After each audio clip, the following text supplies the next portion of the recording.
Ladies and gentlemen, the presidency has replied Peter Obi.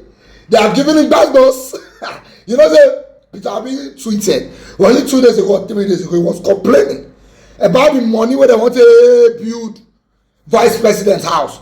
And in his words, he said something is wrong with us in this country. That why would we be allocating 15.5 billion to build the house of the vice president who already has a beautiful house? And then he said that money can pay 3,000 lecturers per year. 3,000 per year. And we have not been able to pay lecturers well. Why we spend that kind of money to build the house? The matter can't go viral. You know, the anyway, Peter Obi talk, they go viral. Now, the presidency has responded to Peter Obi. They said he's playing dumb because he actually knows the issue on ground. What is the issue on ground? They say no, they start the project. Say now good luck start the project. And because they don't want to spend the project, they abandon. Now why they want to complete the project? And Peter Obi knows, but he decides to play dumb.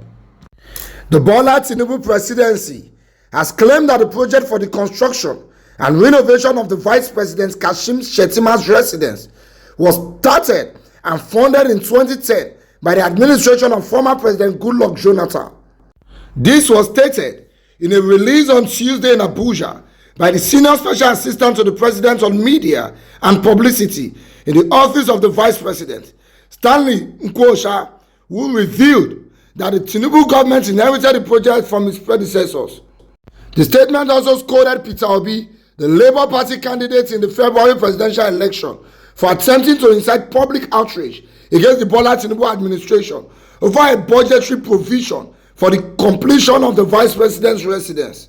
The Federal Capital Territory Administration (FCTA) had allotted 15.5 billion naira in the 2024 budget plan for the refurbishment of the Vice President's official house, which will be described as shocking and sad, considering the economic challenges facing the country. The statement reads, given the reactions and invocations generated by Mr. Obi's comments, however, it is necessary for the sake of history to clarify that the proposed plan for the construction of the Vice President's official residence, for which a budgetary allocation was made in the 2024 budget by the FCTA, was awarded by the administration of former President Goodluck Jonathan. It was not originated by the President's administration. This, Mr. Obi knows, but choose to play dumb, all in a bid to inflame a targeted group of Nigerians, and as usual, score cheap political goals, accolades, and praises.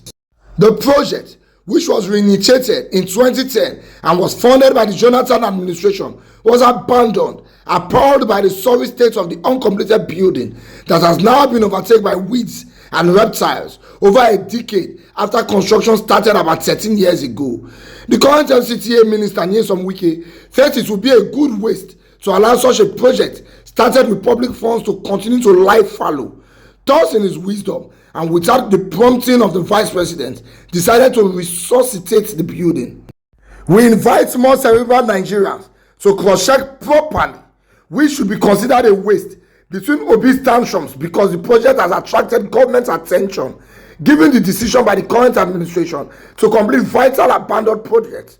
What is more wasteful and reckless than abandoning an edifice to rot and depreciate despite the amount that has been sunk into it over the years? Nigerians know that the issue of a befitting residence for the Vice President had been a recurring decimal in the budget of Nigeria since 2007. It did not start today. Same for the residence of the Senate President and the House Speaker. The array of abandoned federal government projects littered all over the country in a national embarrassment that the current administration has taken a bold step to save the country from.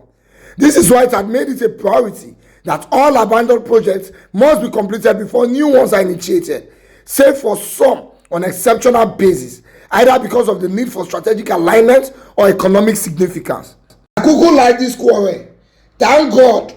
Say that Igbo man, now they tell the quarrel with Peter Obi. So the person giving out this speech is a fellow Igbo man standing Kwasha. So now let's look at the speech itself.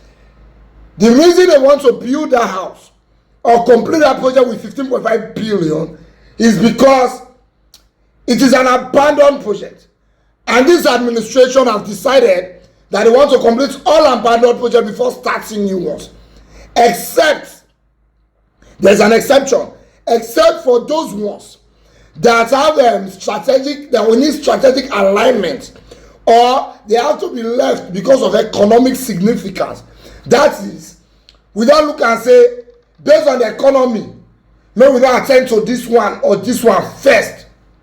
So they want to attend to all abandoned projects, except for some where they look say not they needed based on our economic status for now. Stanley Kwasha, I put it to you that house that you want to build with 15.5 billion is the very leader of the ones that should be left alone because of economic significance. The vice president has a beautiful house in Abuja. The house of the vice president is finer than the house of the prime minister of the British government. Yet you want to leave that house and carry 15.5 billion and go and put in another house at a time when you never even pay lecturers well than the Japa. When you never even pay doctors well than the Japa. And on the other side say something is wrong with you. Or even a defender. We are not blaming that the work when they give your job is to defend nonsense. And I know that when you are writing this speech, I know, say for your heart, you know say that nonsense you write. But based on say your salary is important, you have to write it. That's one. Secondly, we are not quarreling. This is not a partisan discussion. Let's just look at things properly. That project was started by the Goodluck administration, Abi, and it was abandoned, Abi. When Goodluck was in power, APC was campaigning against Goodluck, saying Goodluck is a wasteful president. Said he was mismanaging the country. He was wasting the finance. Now Goodluck don't come out, APC don't enter. Those same projects where APC call waste, APC is budgeting times 2 of the money to carry out that same project, which means you are a double waste.